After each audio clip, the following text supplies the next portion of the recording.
Good morning friends. दोस्तों नमस्कार। मैं पंकज बुद्धिराजा आपका मित्र फिर से आपके साथ जुड़ गया हूँ फाइनेंस से जुड़ी हुई कुछ मज़ेदार बातें करने के लिए। तो दोस्तों आज का मेरा टॉपिक जुड़ा हुआ है रिटायरमेंट प्लानिंग से। तो रिटायरमेंट प्लानिंग जो है ये मेरे दिल के बहुत करीब है, क्योंकि अब मैं भी उसी स्टेज में आ गया हूँ जहाँ पर रिटायरमेंट एज आ जाती है। तो जो है हमारे देश में मुझे लगता है कि जब लोग 60 साल की उम्र तक पहुंचते हैं, जो कि नॉर्मली रिटायरमेंट एज है, तो उनके पास कुछ ज़्यादा सेविंग्स वगैरह होती नहीं है। तो यदि आप रिटायरमेंट की एज को 60 के बाद की उम्र को जो है अच्छे से जीना चाहते हैं, तो आपके पास सफिशिएंट जुड़ा हुआ पैसा होना चाहिए। कॉर्पस हम बोलते हैं, कॉर्पस फंड्स जो हैं वो आपके पास होने चाहिए। तो इसके बाद बहुत सारे तरीके होते हैं। कॉर्पस फंड्स को लेके आप जो है सिस्टमेटिक विड्रॉल प्लान SWP है, या लाइफ इंश्योरेंस के थ्रू जो है NOT ले सकते हैं, जिसके बाद आप आराम से अपना गुजर बसर कर सकते हैं। परंतु इन सब चीज़ों के लिए सबसे ज़रूरी चीज़ होती है जुड़ा हुआ पैसा, कॉर्पस फंड्स। तो 60 साल की उम्र में आपके पास एक अच्छा अमाउंट जो है वो जुड़ा हुआ होना चाहिए, जिसके बेस पे जो है आप अपना बाद का समय अच्छे से गुजार पाए। तो ये पैसा जुड़ेगा कैसे? ये आपको अपनी यंग एज में, अपनी जवानी के दिनों में जो है आपको जोड़ना पड़ेगा। या जैसे आप अगर छोटे थे, आपके माता पिता ने आपके लिए कुछ इन्वेस्टमेंट प्लान शुरू किए थे, सिप है या कुछ इस तरह की इन्वेस्टमेंट्स हैं, तो ये आपको कंटिन्यू रखनी होगी, जिससे आपका पैसा जुड़ता रहे। तो आप दो तरीके से पैसा जोड़ सकते हैं। यंग एज में जो है कुछ सिस्टमेटिक प्लान्स ले सकते हैं, स्टॉक सिप है या म्यूचुअल फंड सिप्स है, उस तरह से, या लमसम इन्वेस्टमेंट्स कर सकते हैं असेट्स में, संपत्ति में। तो आप जो है प्रॉपर्टी है, शेयर्स हैं, म्यूचुअल फंड है, गोल्ड है, तो इस तरह की चीज़ों में जहां पर आपको अच्छा रिटर्न मिलता है, वो रिटर्न जो है आप लेते हुए इन चीज़ों में अपना पैसा इकट्ठा कर सकते हैं। तो जब आपके पास स्पेयर हो लमसम डालिए, नहीं तो रेगुलर जो है वो सिस्टमेटिकली मंथली बेसिस पे कंसिस्टेंट डालिए। तो मैंने एक और वीडियो बनाया था कंपाउंडिंग पे, जिसे अल्बर्ट आइंस्टाइन कहते थे कि जो 8th wonder of this world है, यदि आप समय समय पे पैसा जोड़ते जाएंगे तो ये धीरे धीरे बहुत तेजी से आगे बढ़ता है और एक टाइम के बाद जो है बहुत अच्छा आपको रिटर्न देता है। बट ये तब पॉसिबल है अगर आप कंसिस्टेंट रहें और लॉन्ग टर्म के लिए इन्वेस्टमेंट करें। तो यहाँ पर दोस्तों जो है हम हमेशा एडवाइस करते हैं कि यंग एज से लॉन्ग टर्म इन्वेस्टमेंट्स के लिए आपको जुड़ना चाहिए। तो यहाँ पर दोस्तों एक बड़ा टिपिकल आता है, जैसे कि हम सेशंस लेते हैं, ट्रेनिंग्स लेते हैं, तो ज़्यादातर लोग बोलते हैं कि हमारे पास जो है जुड़ा हुआ पैसा, मतलब पैसा जोड़ना जो है या मंथली इन्वेस्टमेंट करना पॉसिबल नहीं है, क्योंकि हमारे पास खर्चे बहुत होते हैं। तो हम जो है उनको एक स्टोरी सुनाते हैं जो मैंने कहीं सुनी थी और मेरे को बड़ी अच्छी लगी। तो वो थी मूवी बागबान से जुड़ी हुई। आप में से ज़्यादातर लोगों ने मूवी देखी होगी, बड़ी पॉपुलर मूवी थी। BR चोपड़ा थे जो उनकी मूवीज थी, अमिताभ बच्चन, हेमा मालिनी और सलमान खान और बाकी भी और एक्टर्स थे। तो काफ़ी अच्छी मूवी थी और बड़ी अच्छी एक्टिंग सबने की थी, बड़ी पॉपुलर भी थी।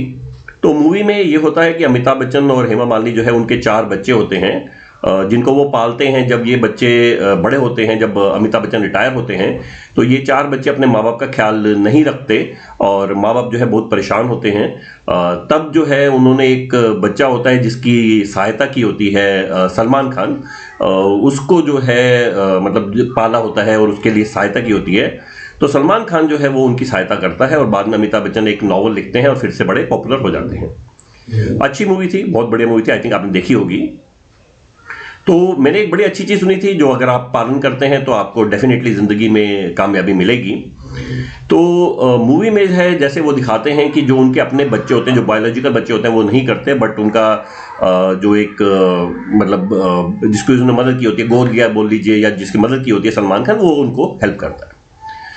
तो आप जब यंग हैं आप भी ऐसे ही सोचिए कि जैसे लोगों के बच्चे होते हैं, जैसे आजकल जनरली 2 बच्चे होते हैं, तो लोग जो है अपने दोनों बच्चों की बड़ी जो है पूरे जो है लालन पालन करते हैं, उनकी एजुकेशन पे, उनके कपड़ों पे, उनके घूमने फिरने पे, जूतों पे और बाकी चीज़ों पे बहुत सारा खर्चा करते हैं। आजकल फीसें भी बहुत ज़्यादा हो गई हैं, स्कूल की फीस बहुत महंगी हो गई है और पूरा जो है वो खर्चा उठाते हैं। तो चाहे वो जैसा जितना भी जिस भी हालत में हो, वो पूरी कोशिश करते हैं कि बच्चे को जो है वो बेस्ट अपब्रिंगिंग जो है वो मिलनी चाहिए, जो कि ठीक भी है। तो हम ये कहते हैं कि यदि आपके 2 बच्चे हैं तो आप ये मान के चलिए कि 2 नहीं है बल्कि आपके 3 बच्चे हैं। दो तो जो आपके बच्चे हैं, जो आपके बायोलॉजिकल बच्चे हैं, आप उनके लिए कर ही रहे हैं, खूब जो है उनकी पढ़ाई पे, अपब्रिंगिंग पे, जो उनके घूमने फिरने खाने पीने पे खर्च कीजिए। आप करते हैं ना सब कुछ। तो मान लीजिए कि अगर कभी ऐसी सिचुएशन हो जब आपका पैसे की थोड़ी कमी हो, फिर भी जो है कहीं से भी आदमी जो है करता है और अपने बच्चों की फीस देता है और अपने बच्चों का जो है पूरा जो है जो उनकी डिमांड है उनको पूरी करता है।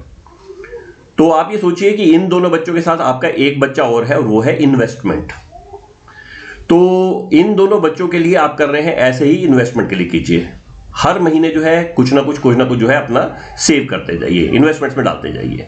तो जैसे मैंने बोला है कि आप स्टॉक सिप्स ले सकते हैं या म्यूचुअल फंड सिप्स ले सकते हैं या आपका जो है कुछ और जो है इन्वेस्टमेंट्स है उसमें डाल सकते हैं। लमसम आए तो प्रॉपर्टी में, गोल्ड में या और असेट्स में कर सकते हैं।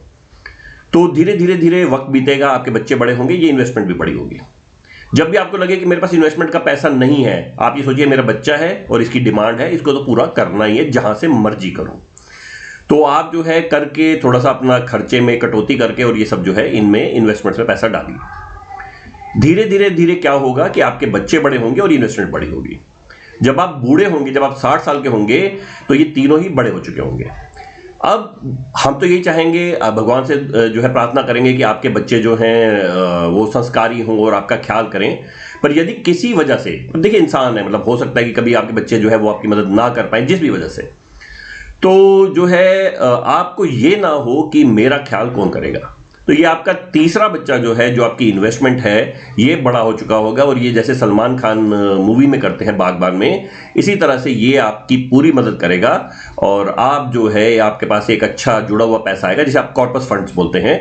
इस कॉर्पस फंड्स के थ्रू जो है आप बाद में 60 साल के बाद की जिंदगी जो है बड़े सुखपूर्ण तरीके से बिता पाएंगे। तो हमारी एडवाइस अगर आप मानेंगे तो एक आपके लिए एक अच्छा होगा। तो इन्वेस्टमेंट स्कीम्स देखते रहिए और एक जो है इन्वेस्टमेंट को अपना एक बेटा, अपना बच्चा मान के जो है, अपना बेटा या बेटी मान के जो है पूरा इसके लिए जो है काम करते रहें, पैसे जोड़ते रहें। 60 साल के बाद ये बच्चा आपको बड़े अच्छे से पालेगा। तो ये था दोस्तों हमारा आज का टॉपिक, जो कि मेरे दिल के भी बहुत करीब है, क्योंकि अब हम इस एज में आ गए हैं। तो मैं यही चाहता हूं कि आप सबकी रिटायरमेंट जो है वो सुखपूर्ण हो और 60 साल के बाद के समय जो है आप बड़ा अच्छे से और सुखमय तरीके से बिताएं। तो फिर जुड़ेंगे दोस्तों आपके साथ किसी और मजेदार टॉपिक को लेके। तो ये था आज का topic. So thank you friends for joining. आप अपने फ्रेंड्स या अपने जो दोस्त या रिलेटिव्स के साथ मेरा वीडियो शेयर कर सकते हैं और उनको बोल सकते हैं कि हमारे चैनल को सब्सक्राइब करें। मैं इसी तरह के वीडियोस आपके लाता रहूंगा। So thank you friends for joining. Thank you.